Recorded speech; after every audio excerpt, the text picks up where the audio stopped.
La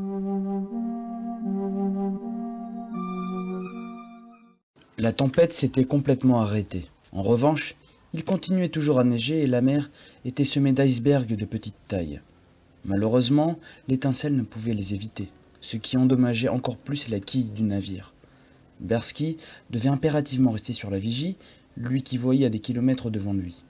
Rosal était bien triste de voir son beau galion s'abîmer de plus en plus au fil du voyage. Il convoqua Bersky et Jormo dans sa cabine.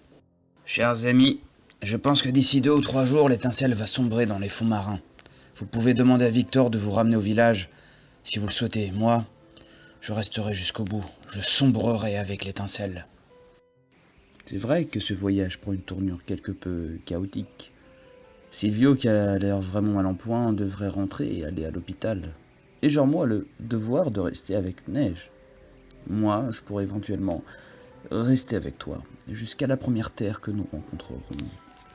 Je reste un peu aussi, Rosal. Le mal de Silvio, je l'espère, s'en ira rapidement. Ça doit être un mal de mer plus puissant que la normale, voilà tout. Bien, Bersky, tu peux retourner sur la vigie. Jormo, nous n'avons plus de bois, donc tu n'as plus rien à faire, à part surveiller l'état de Silvio. Bersky remonta donc dans la vigie, équipé de sa longue vue. Jormo descendit dans la cale et s'approcha de Silvio qui était allongé et dont le souffle devenait de plus en plus saccadé. Il n'avait pas pensé qu'il serait dans cet état. « Mon cher Silvio, il vaut mieux en effet que je demande à Victor de nous ramener, comme l'a demandé Rosal. Nous n'avons aucun moyen en notre possession pour communiquer avec lui. Lui seul pourrait le faire. Cela ne fonctionne pas dans le sens inverse. Si seulement j'avais un moyen de te guérir avec mes pouvoirs. Malheureusement, il m'est d'aucune utilité en ce moment. » Il se rappela alors qu'il avait ramené, pour ne pas s'ennuyer dans cette aventure, de la lecture. Il prit dans un sac qu'il avait soigneusement placé près du lit de Silvio un gros livre qui était composé d'1 millier de pages. Sur la couverture, on pouvait y voir « Le Seigneur des Anneaux, l'intégrale ». Le roman était rouge brique et semblait être recouvert d'écailles. L'auteur était J.R.R. Tolkien, célèbre auteur du XXe siècle, que Jormo ne connaissait nullement. Mais son ancêtre devait bien le connaître, et connaître surtout l'histoire de cette œuvre qui avait été, lui semble-t-il, lue 100 de fois. Jormo, en revanche, n'aimait pas lire. Il se demandait si son pouvoir fonctionnerait sur un livre sans images. Il ouvrit donc la première page. 3 anneaux pour les rois elfes sous le ciel, 7 pour les seigneurs nains dans leur demeure de pierre, 9 pour les hommes mortels destinés au trépas, 1 pour le seigneur des ténèbres sur son sombre trône dans le pays de Mordor où s'étendent les ombres, un anneau pour les gouverner tous, un anneau pour les trouver, un anneau pour les amener tous et dans les ténèbres les lier, au pays de Mordor où s'étendent les ombres. Jormo avait un peu de mal à imaginer et à créer une scène avec son imagination. Son pouvoir ne semblait pas fonctionner. Il réessaya donc avec le début du premier chapitre. Chapitre 1. Des Hobbits. Ce livre traite dans une large mesure des Hobbits, et le lecteur découvrira dans ces pages une bonne part de leur caractère et un peu de leur histoire. On pourra trouver d'autres renseignements dans les extraits du livre rouge de la Marche de l'Ouest, déjà publié sous le titre « Le Hobbit ».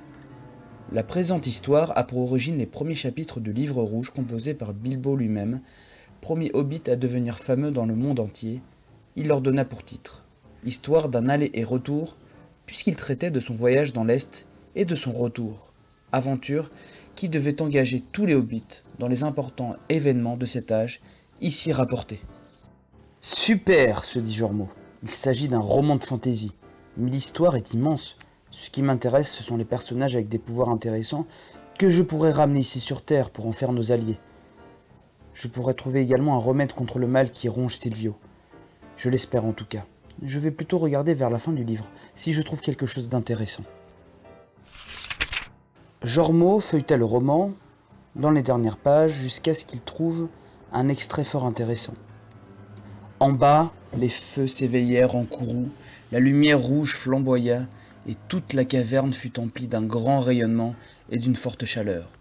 Soudain, Sam vit les longues mains de Gollum se porter à sa bouche, ses crocs blancs luisirent, puis se refermèrent brutalement pour mordre. Frodon poussa un cri, et il apparut, tombé à genoux au bord du gouffre. Mais Gollum, dansant comme un fou, élevait l'anneau, un doigt encore passé dans son cercle. L'anneau brillait à présent comme s'il était vraiment fait de feu vivant. « Trésor! Trésor! Trésor !» cria Gollum. « Mon trésor!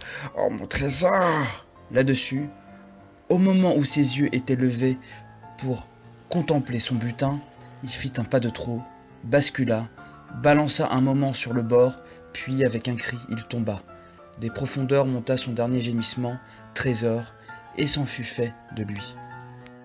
Jormo, qui raffolait des histoires fantastiques, fut aspiré par le livre. Son pouvoir fonctionnait aussi sur les romans.